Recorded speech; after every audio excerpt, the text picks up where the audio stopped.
잘 모르겠어요. 아 그래요? 학교도 듣긴 들었죠? 네.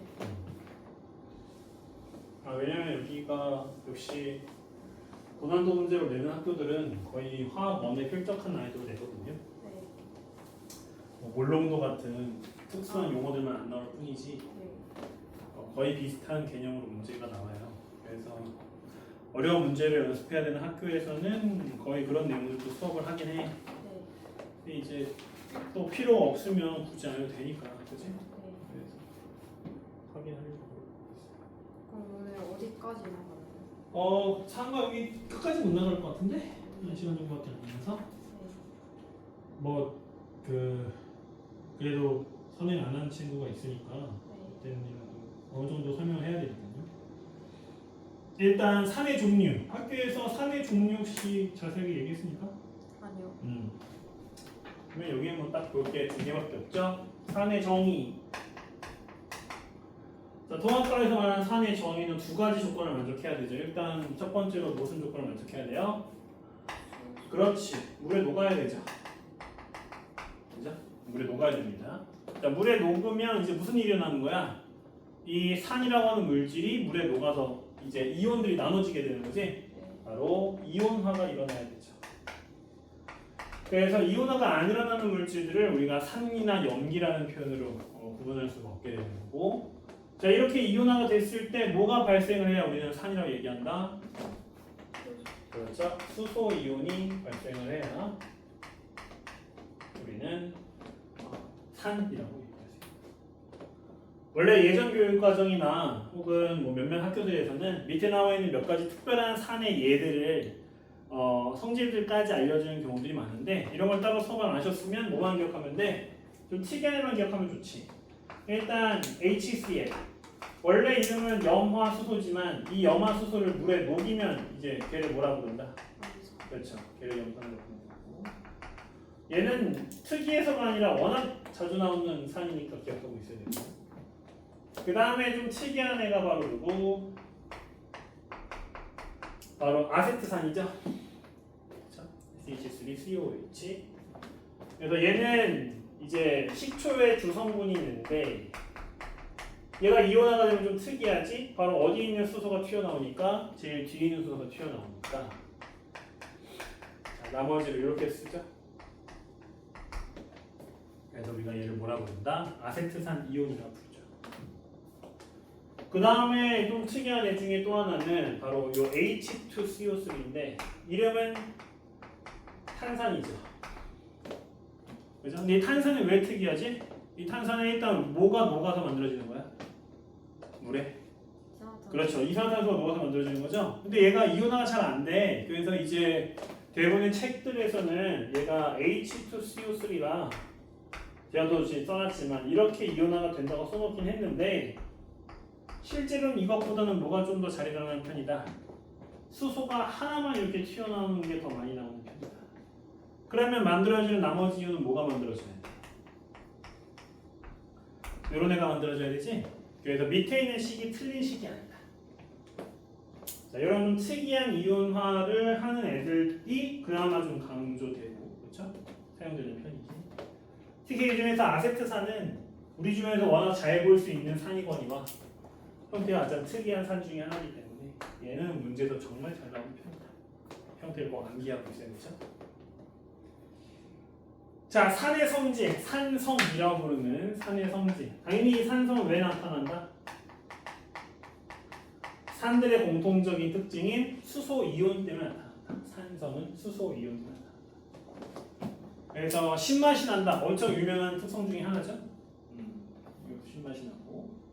그 다음에 당연히 물에 녹아서 이온화가 잘 되고요. 이온화가 잘 되니까 뭐가 가능해요? 바로 이 수용액에 뭐가 잘 흘러? 전류가 잘 흐르죠. 이렇게 물에 녹아서 전류를 흐르게 하는 물질 우리가 뭐라 부르지? 그렇지. 그래서 산은 이거 전부 다 전해질이라고 얘기할 수 있습니다. 그 다음에 우리 아까 얘기했었던 금속과의 반응. 자, 금속과 산이 반응하면 여기에서 이제 수소 기체가 발생하게 되는데, 여기서 기억해야 될 두 가지 특징은 첫 번째, 이 반응은 무슨 반응에 해당한다? 산화 환원 반응에 해당한다. 때문에 두 번째, 어떤 금속들은 이 반응을 일으킬 수 없다. 수소보다 가능성이 작은 금속들은 이 반응을 일으킬 수 없죠. 자, 엄청 중요한 반응이지만 앞에서 이미 한번 설명했기 때문에 연도로 정리를 하고, 또 하나의 반응은 바로 CaCO3 탄산칼슘과의 반응이죠. 자, CaCO3는 우리 주변에서 무엇에서 제일 많이 들어있습니까? 아까 제가 잠깐 얘기했지만 그렇죠, 석회질이죠, 그죠? 그래서 돌 중에서는 석회석이라든지 대리석 같은 애들이 이 CaCO3를 많이 포함하고 있고, 또 이 CaCO3를 많이 포함한 석회질 물질 중에 대표적인 바로 뭡니까? 생물체의 뼈나 껍데기죠. 네. 그래서 뼈 껍데기로도 이와 같은 반응을 할 수 있죠. 자, 여기 CaCO3가 이제 산과 염산과 반응하는 것을 써보게 되면, 자, 이렇게 물과 이산화탄소가 발생하게 되고, 그래서 이산화탄소가 발생하면서 원래 안 녹던 물질이 녹아버리기 때문에, 자, 부글부글 끓이면서, 즉 거품이 나면서, 기포가 나면서 녹는다라는 표현이 여기서 나옵니다. 얘는 그냥 반응 자체가 중요해. 어떤 반응이 일어나고 무슨 물질이 만들어지는가만 중요하고, 위에 있는 산과 금속과의 반응처럼 어떤 원리라든지 누가 산화되고 누가 환원되는가를 물어보는 문제들은 별로 안 나오는 편이기 때문에 애초에 산화환원 반응식도 아니고요. 자, 밑에 있는 지시학은 뒤에서 한 번에 설명할 거고, 그 다음에 그 밑에 있는 내용도 좀 이따 설명하면 되니까 이렇게만 정리하면 되겠죠. 염기는 더 적죠? 산보다. 염기는 간격이 더 적어요. 얘도 역시 똑같이 수용액 상태를 만들면 되고 이온화 상태가 돼야 되고요. 그래서 수산화 이온을 만들어내는 용액들을 통틀어서 염기라고 부르죠. 염기에서 우리가 기억해야 될 물질을 좀 특별한 것 중에 하나는 역시 암모니아가 있는데, 암모니아가 왜 강조가 되겠어? 딱 봐도 뭐가 없기 때문에. 수산에. 그렇죠. OH가 안 붙어있기 때문에 얘가 염기인지가 헷갈릴 수 있죠. 하지만 우리가 아까 얘기했던 것처럼 얘가 직접 내는 소리예요? 밖에서 하는 소리예요? 네. 쉬 이러는 줄 알았어. 네. 그래서 얘가 이제 물과 반응을 하게 되면은 물에 녹는 거죠. 이렇게 수산화 암모늄을 만들어내고, 이 수산화 암모늄이 이렇게 이온화가 되면서 수산화 이온이 나오기 때문에 우리는 암모니아 수용액, 암모니아 수를 염기라고 부르는 거죠. 암모니아 수. 암모니아만으로 만드는. 그건 좀 더 넓은 의미의 염기예요.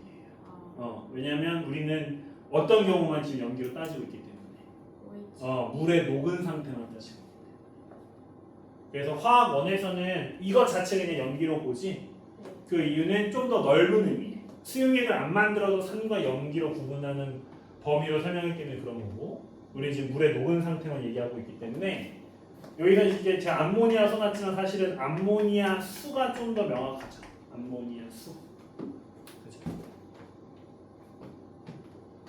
근데 뭐 특별하게 그냥 암모니아랑 암모니아 수를 잘 구분 안 하기도 하니까 그냥 암모니아 자체가 염기성이다라고 알고 있어도 괜찮습니다.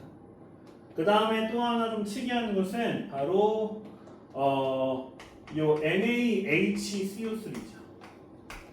얘도 OH가 없기 때문에 역시 얘가 왜 염기냐 이렇게 헷갈릴 수 있는데, 얘가 염기인 이유는 얘가 왜 만들어지기 때문에 이거 자체가 요 NaOH 수산화 나트륨과 그 다음에 H2CO3 탄산과의 반응으로 만들어지는 물질이기 때문에 그렇습니다.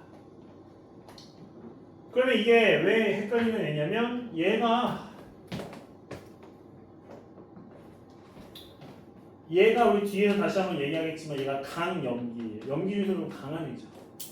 얘는 반면에 어떤 산이에요? 약한 산이죠. 그래서 둘이 반응하면 남은 물질이 무슨 성질에 가깝다? 아니죠. 아, 염기에 가깝다는 거예요.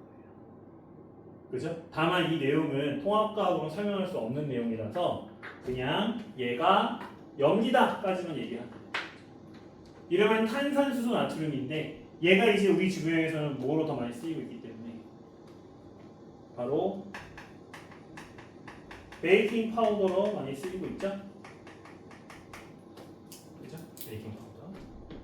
베이킹 파우더가 뭐예요? 빵. 그렇죠. 뭔가 이렇게 빵에 어떻게 만드는 거? 부풀. 부풀게 만드는 거. 얘가 왜 부푸냐면 얘가 열을 받으면 자 이렇게 탄산 나트륨과 물과 함께 이산화탄소가 나오거든요. 이 이산화탄소가 반죽을 뚫고 나가면서 이 빵을 부풀게 만드는 거예요. 문제는 이 과정에서 뭐가 만들어지는데 이 탄산 나트륨이 만들어지는데 얘가 무슨 맛이 난다? 그치, 얘가 쓴맛이 나요.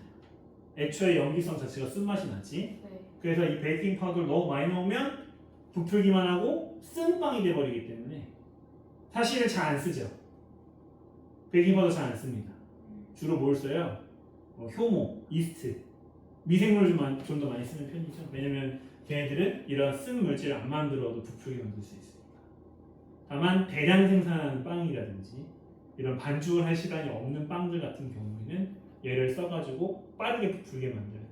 그래서 사실은 빵보다도 어디에 더 많이 쓰는 편이야? 애초에 단맛이 강하게 나는 달고나에 많이 쓰죠. 달고나를 만들 때 넣는 게 바로죠. 오히려 빵은 잘 안 쓴다고 하더라고. 몇몇 빵들만 쓴대. 일단 우리가 사서 먹는 비싼 빵들은 대부분 효모를 쓰는 빵들이고, 이걸 쓰는 것 자체가 굉장히 싼 빵이라서 일반적으로 우리가 먹는 빵에는 별로 없다. 또 하나 기억해주면 좋은 것은 여기 나와 있는 수산화 마그네슘이죠. 얘는 시기 특이해서가 아니고 얘는 쓰임새가 좀 중요해서인데 이 수산화 마그네슘은 약 염기거든요. 그래서 얘는 주로 약에 쓰여요. 우리 이제 염기성을 먹는 약에 뭐가 있어요? 제산제가 있죠. 우리 위산을 제거해주는 속이 쓰일 때 먹는 제산제가 있는데 그렇다고 해서 위에 나와 있는 강한 염기를 먹으면 우리 몸을 오히려 상하게 만들 수 있으니까 비교적 약 염기에 해당하는 이 수산화 마그네슘을 많이 쓴다. 그래서 자주 등장을 해요. 기억해주면 좋다. 물론 이건 어디까지나 제가 지금까지 경험상 느끼는 중요한 물질들이고 실제 학교 선생님이 중요하게 생각하는 물질은 또 다를 수 있기 때문에 학교에서 얘기하는 다른 물질을 좀 기억해주면 좋고 얘에다 항상 덧붙이는 게 뭐냐면은 이제 이렇게 딱 봐도 염기가 아닌 것처럼 보이는데 염기인 애들이 있는가 하면 염기처럼 보이지만 사실은 염기가 아닌 애들이 있죠. OH가 붙어있는데도 염기가 아닌 애들. 그렇죠? 그래서 걔네들 좀 기억해주면 좋은데 가장 대표적인 애들이 바로 알코올이죠. 알코올. 하니까 안 하보다. 알코올 식이 어떻게 되는데요? 화학 공부 열심히 했나 보다. 네. 오. C2H5. 오. 맞아요. 이거죠. 네. 이게 이제 우리가 술에 들어있는 알코올인 에탄올이죠. 그렇죠? 먹을 수 있는 알코올인데 알코올의 종류 되게 많습니다. 알코올 종류 되게 많은데 그 중에서 우리가 먹을 수 있는 알코올은 얘예요. 그래서 얘는 OH를 갖고 있지만 문제는 뭐다? 얘를 이온화해서 내놓지 못하죠. 때문에 얘는 염기가 될 수 없다. 그래서 저는 얘를 맨날 추가로 설명하는데 그래도 잘 알고 있으니까. 염기성은 사실 이렇게 강조할 게 별로 없어요. 뭐 쓴맛이 난다가 나오긴 하지만 아까 얘기했던 것처럼 사실 맛은 제가 생각하기엔 그렇게 중요한 화학적 성질은 아니거든. 그래서 문제가 그 부분에서 어렵게 나오지 않기 때문에 또 신맛, 쓴맛을 못 외우는 학생들은 거의 없기 때문에 별로 이렇게 강조할 게 없어서 주로 이제 여기에 강조. 그나마 이제 매번 설명되는 대표적인 성질 중에 하나가 뭘 녹일 수 있다? 이 단백질을 녹일 수 있다는 것을 가지고 맨날 강조를 하죠. 이 단백질을 녹이는 성질 때문에 우리가 겪게 되는 현상 중에 하나가 만졌을 때 미끈거린다. 그 다음에 이제 어디에 우리가 주변에서 쓸 수 있어요? 이 단백질 녹이는 성질 때문에 바로 우리 샤워실이나 화장실 같은 데 보면 머리카락, 그지? 그래서 하수구에 끼어있는 머리카락을 녹이는데 사용하는 게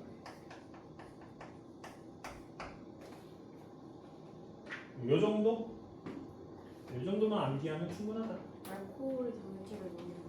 아니. 알코올은 연기가 아니에요. 아, 알코올 연기 아니에요. 연기가요? 연기의 성질이에요. 여기 밑에 나와 있는. 알코올은 단백질을 못 녹이죠?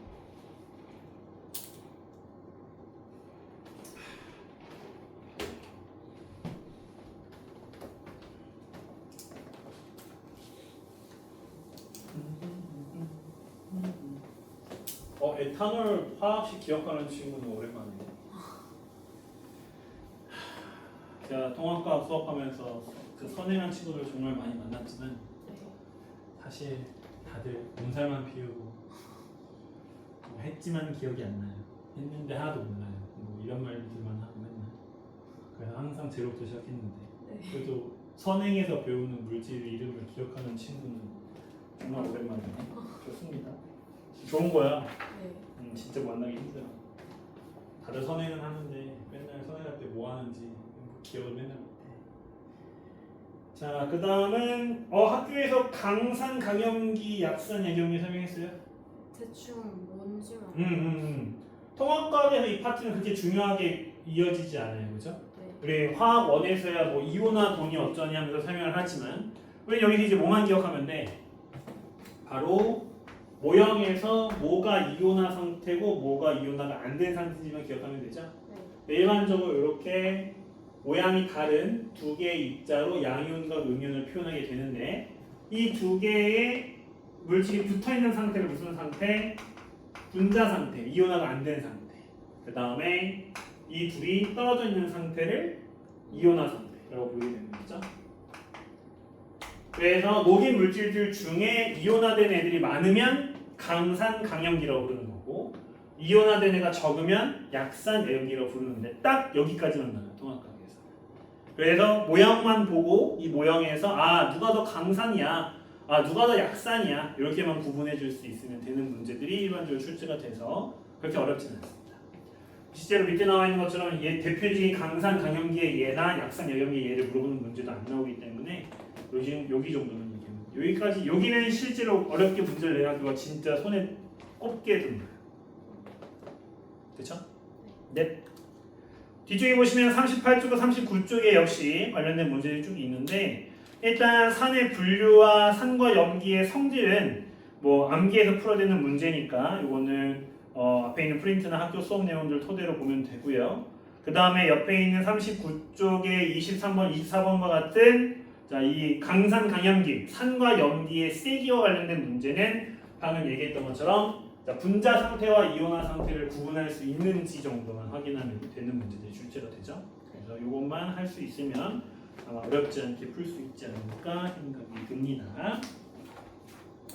40쪽에 나오는 것은 역시 고등학교 2학년 과정인데 실제로 이런 새로운 산과 염기의 정의에 대해서는 문제를 내는 경우가 거의 없었고요. 그나마 관련된 내용으로는 여기 나오는 루이스 전자점식 있죠? 요거 그냥 표현하는 정도로만 설명하시는 경우들이 있고 요 두 가지 새로운 정의에 대해서는 통합과학에서 관련 문제를 내신 분들 만난 적이 없기 때문에 일단 왜요? 네? 왜요? 아니요. 기억나서? 아니요. 기억나요?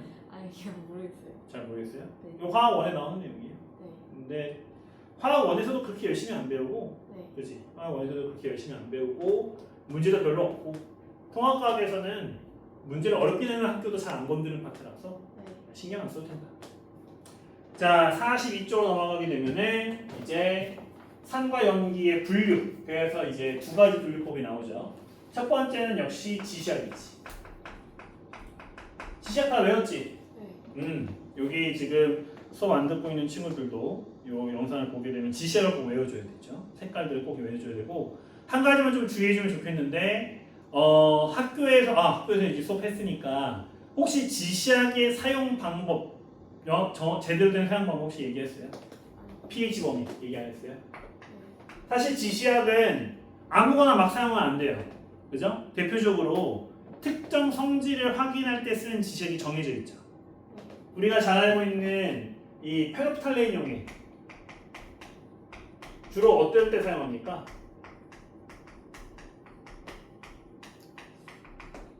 페로타렌 이용해. 연기.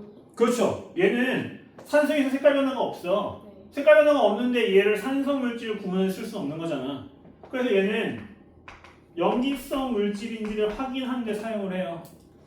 이 페로타렌 이용액과 마찬가지 포지션, 즉 산을 분류할 때 쓰는 이 지시약은 누굴까? 산이요. 여기는 네 가지 지시약 중에서. 그 메테오렌즈. 그렇죠. 메티오렌지예요. 그렇죠? 메티오렌지는 밑에 보면 산, 중성, 염기성의 색깔이 다른 것처럼 보이지만 사실 많은 책들에서 중성과 염기성의 색깔 변화가 없는 걸로 얘기를 많이 하거든요. 그래서 얘는 산성을 구분할 때 사용하는 거예요. 즉 지시약은 원래는 아무 때나 사용하는 것이 아니라 정해진 pH 범위, 즉 산도의 범위가 정해져 있고 그에 맞춰 사용을 해줘야 되죠. 다만 우리 책에서는 이런 특수한 지시약보다는 주로 뭐에 대한 얘기로 많이 하게 되냐면 리트머스 종이로 주로 설명하게 됩니다. 자, 여기 보는 것처럼 리트머스 종이는 파란색 리트머스 종이와 빨간색, 붉은색 리트머스 종이가 있는데 둘이 사용처가 다르죠? 파란색 리트머스 종이는 색깔이 붉은색으로 변하기 때문에 산성을 구분할 때 사용하는 것이고 붉은색 리트머스 종이는 염기성을 구분할 때 사용하는 되죠? 그래서 사용하는 범위가 정해져 있다. 자, 두 번째는 이건 뭐 그렇게 엄청 중요한 건 아닌데 방금 얘기했던 것처럼 이 메틸 오렌지인데 이 메틸 오렌지가 이 책마다 색깔이 좀 다르게 나와요. 얘는 어쩔 수가 없어. 그래서 산성에서 붉은색인 건 공통인데 빨간색인 건 공통인데 이 중성 형상 문제야. 이 중성은. 그래서 어떤 책은 얘를 주황색으로 쓰는 책이 있고 어떤 책은 이 색을 노란색으로 쓰는 책이 있어요. 둘 다 맞아요. 사실 되게 애매한 색깔이 나타나거든요. 물론 어떤 선생님은 얘를 구분할 수 있다고 얘기하는데 솔직히 난 못하겠어. 그래서 이거는 학교 선생님 말에 따라야 돼. 학교 선생님이 중성과 염기성의 색깔이 확실히 다르다 라고 하면 그걸 따라야지 뭐. 그지? 그런데 얘를 사실상 같아 라고 하면은 얘만 기억해주면 되는 거죠. 자, 그래서 지시약 총 4가지 지시약의 각 색깔들의 변화들을 정리를 하고 있어야 되는, 반드시 암기하고 있어야 되는 부분이고요. 그 다음은 pH죠. 학교에서 pH는 어느 정도 설명하셨어요? 페이지 별로 설명 안 해주셨어요. 그래요? 네. pH는 사실 지시약보다는 출제 비중이 좀 더 높은 파트예요. 왜냐면 독특한 성질 때문인데 일단 이 pH는 뜻 자체는 수소 이온 농도 지수죠. 근데 여기서 이제 pH 가장 헷갈리는 포인트가 뭐냐면은 pH가 어떨수록 작을수록 무슨 뜻이에요? 산성. 그렇죠. 수소 이온의 농도가 높다라는 뜻이고 그래서 더 강한 산성이다라는 뜻이 되는 거죠. 이게 이제 낸다고 했을 때는 좀 어려운 부분이긴 하고요. 그 이유를 이제 밑에 나와 있는 것처럼 지수라는 뜻을 갖고 있기 때문에 얘가 로그 값인데 이 로그 앞에 뭘 붙여놨기 때문에 마이너스를 붙여놨기 때문에 오히려 수소이온 농도가 높을수록 값은 작아지는 특징을 갖고 있다로 설명하는 거였죠? 알고 있는 것 같으니까. 근데 학교 설명 안 했으면 안 나옵니다. 왜 이제 통합과에서 강조하는 포인트는 딱 2가지죠. 첫 번째는 자, 우리가 보는 상온, 즉 25도씨에서는 pH의 범위가 어디부터 어디까지다? 0에서부터 14까지다. 특히 어디에 대한 질문들 제일 많이 하는 편이야? 여기. pH가 0이 될 수는 없어요. 그래서 몇과 몇 사이? 0과 14 사이예요. 근데 이 0을 뭐로 많이 고쳐서 문제를 내는 거야? 얘를 1로 바꾸어서 문제를 물어보는 거야. 그치? 그러면 1부터 14까지 0은 틀린 말이 되는 거지? 네. 이걸 알고 있는지 물어보는 문제가 꽤나 잘 나오는 문제였어. 두 번째는 여기 나와 있는 이제 성질의 정인데 우리는 이 0부터 14까지 pH 중에서 뭘 정중어로 봐요? 7. 그렇죠. 7을 정중어로 보죠. 그래서 pH 7을 방금 얘기했던 것처럼 중성이라고 정의를 하고요. 이 중성의 물질이 바로 뭐다? 물. 그렇죠. 순수한 물이죠. 근데 이 순수한 물을 얻는 방법이 뭐기 때문에? 증류이기 때문에 우리는 이 순수한 물을 다른 말로 뭐라고 부르기도 해요? 그렇죠. 자, 그래서 이 7을 기준으로 해가지고 방금 얘기했던 것처럼 7보다 작은 쪽을 무슨 성질? 산성. 7보다 큰 쪽을 염기라고 보는 거죠. 그리고 이제 우리 주변에 있는 대표적인 물질들의 대략적인 pH 값을 외울 필요는 없는데 그래도 대충은 알고 있으면 문제를 풀 때 편해서 알고 있으면 좋죠. 일반적인 세제류들은 대부분 pH가 7보다 커요. 크죠. 좋습니다. 잘 알고 있어서 여기는 암기로 그냥 해결하면 되는 부분입니다. 학교에 선생님이 어느 부분에 뭐 포인트를 줄지 모르겠지만 일반적으로는 pH에 포인트를 좀 많이 주는 편이다. 지시학은 색깔 정도만 외우면 되는 문제들이 많이 나오기 때문에 자주 나오는 지시학 색깔, 특히 페노탈렌 이용액과 BTB 이용액은 색깔을 좀 정확하게 암기해 주는 게 좋고 그 정도만 해주면 되고요. 얘는 여기 두 가지가 주로 문제 보기로 나오게 된다는 거. 그렇습니다.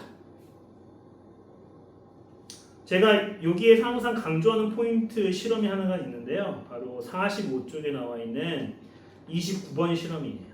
학교에서는 실험 얘기 좀 하셨나요? 아, 네. 무슨 실험 얘기하셨어요? 이거? 그 실험이었어요? 네. 저는 이 실험을 좀 중요하게 보거든요. 물론 학교 선생님이랑 내가 생각이 똑같을 수는 없어. 내가 중요하게 보는 포인트 얘기할게. 내가 왜 이 실험을 중요하게 보냐면 우리가 바꿀 수 있는 점이 좀 많아. 바꿀 수 있는 점이 많다는 건 무슨 뜻이야? 오답 보기를 만들어내는 것도 쉽다는 거야. 그래서 이 실험에 내가 좀 중요한 부분이 많다라고 맨날 강조를 하는 편이거든. 그래서 한번 들어보고 필요한 부분들은 기억해주면 좋아요. 이 실험이 뭐냐면은 이제 중간에다가 이제 리트머스 종이 같은 걸 준비를 하죠. 리트머스 종이를 준비합니다. 그 다음에 양쪽에다 뭐 해놔요? 그걸 연결해 놓죠. 일단 지금 그림에서는 왼쪽이 마이너스 극이니까 자 이렇게 그걸 표시해 놓고 그 다음에 이제 리트머스 종이에다가 실을 하나 걸쳐 놓는데 이 실이 그냥 실이 아니라 뭔가 묻어있는 실이죠.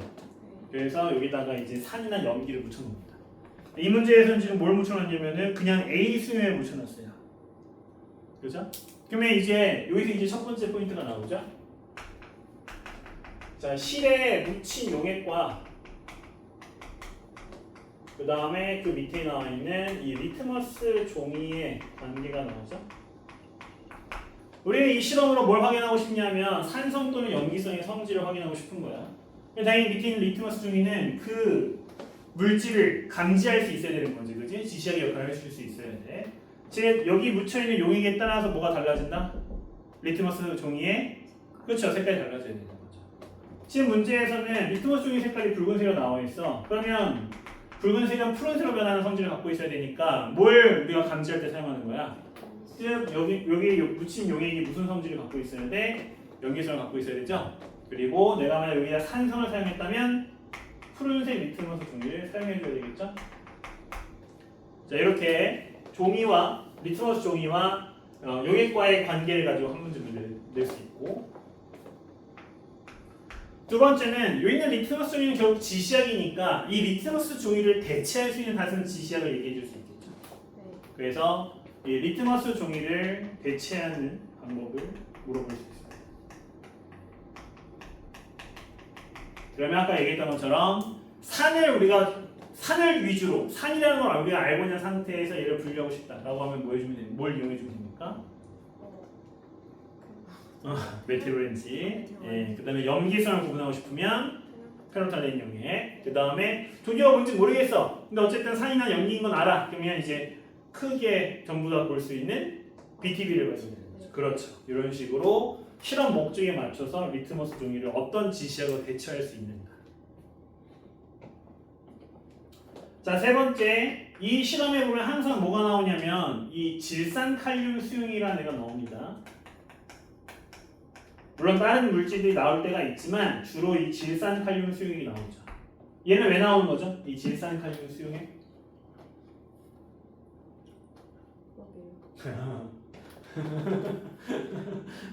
순간 못했어. 질산탄연소에 왜 나오는 거죠? 이 시험 자체가 뭘 가지고 실험을 하냐면 전류를 통해서 실험을 하는 거란 말이야. 아, 네. 근데 리트머스는 전류가 통해 안 통해? 네. 안 통하죠. 아, 종이. 네. 그래서 여기에 뭐 해주고 싶은 거야? 전류를 통하게 만들고 싶은 거죠. 네. 이제 이 질산탄연 수용액은 무슨 역할을 하고 있다? 전- 전류를 통하게 하는 그렇죠. 네, 전- 전해질 역할을 하고 있는 거야. 즉 여기에다가 사용하면 안 되는 물질이 바로 뭘까? 사용하면 안 되는 물질. 당연히. 근데 질산칼륨 수용액이 어. 전기가 안 통한다는 거예요. 전기를 통하죠. 통하게 만들죠. 전해질이니까. 네. 그러면 사용하면 안 되는 물질이 뭐냐? 어떤 물질들이 사용하면 안 돼? 질산칼륨 수용액 대신.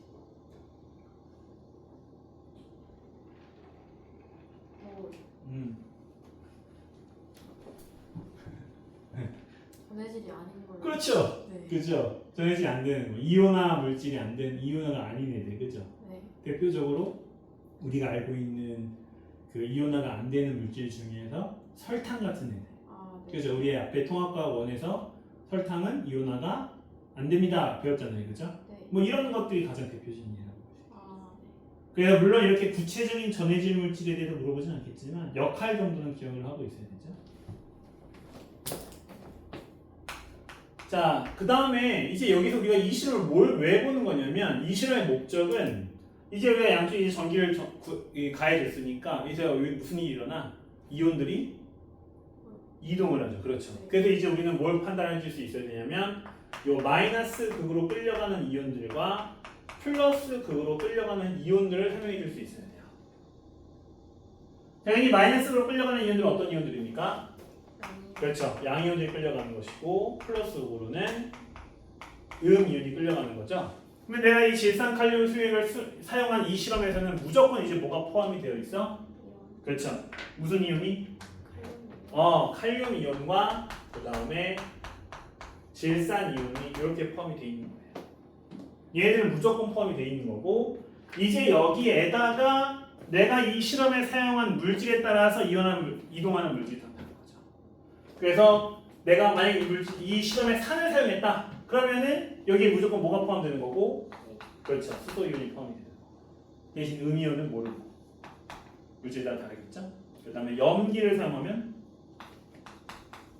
무조건 OH-가 포함이 되고 역시 종류를 모르는 임의의 양이온이 포함이 되는 거죠. 결국 우리는 이 실험의 결과를 뭘로 판단하는 거예요? 그렇지, 색깔 변화. 근데 이 색깔 변화는 어디서만 나타나죠?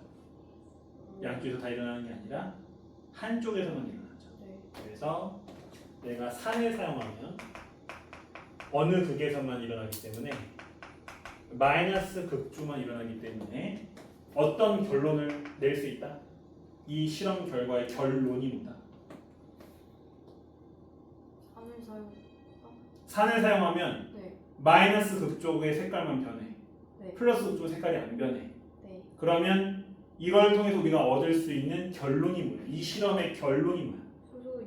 그렇지. 바로 산성의 원인은 무슨 이온이다? 양이온이고 그 양이온이 수소 이온이죠? 자, 이 결론을 얻을 수 있는 이 실험의 원래 목적은 이거예요. 그러면 역시 염기에 대해서 똑같은 얘기 해줄 수 있죠? 염기는 당연히 플러스 극쪽에서의 색깔의 변화가 일어나고요. 자, 그 말은 염기성의 원인은 이온이다. OH-다.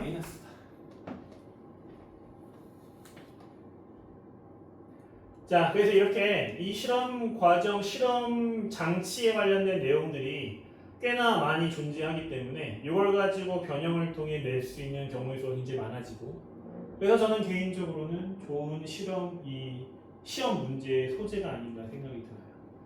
그래서 저는 항상 강조를 하는 편이거든요.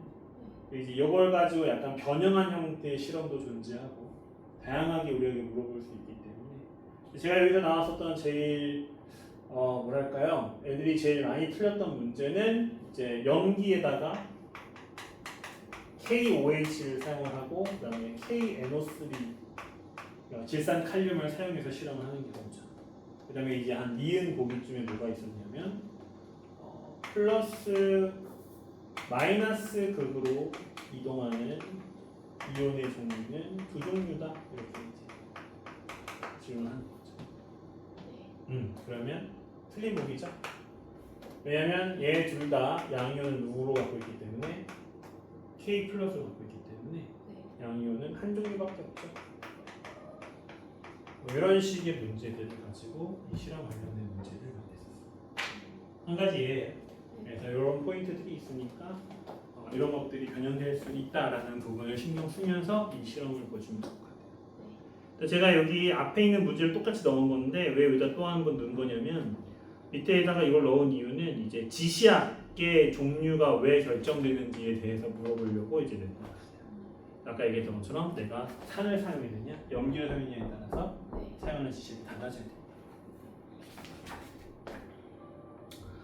중화 반응을 못했네요. 다음 시간에 중화 반응이랑 그다음에 에너지 출입 반응 여기 새 교육 과정에서 추가된 내용이 있거든요. 제가 그거 추가해서 다음 시간에 설명할 거고 그러면 일단은 1단원이 끝나요. 그러면 아마 다음 시간에 아무리 길게 잡아봤자 한 1시간 반 정도면 끝날 거예요. 이제 그러면 다시 앞으로 돌아와서 전체 범위에 대한 복수를 하면서 이제 그때부터는 고난도 문제를 풀어야 되겠죠. 아 그러면 그 한 4주 남았는데 네. 그럼 앞으로 수업이 얼마나 남을 거예요? 4주. 우리 4주에서 마지막 주는 그거잖아요. 직보잖아요. 아 직후에. 그렇죠.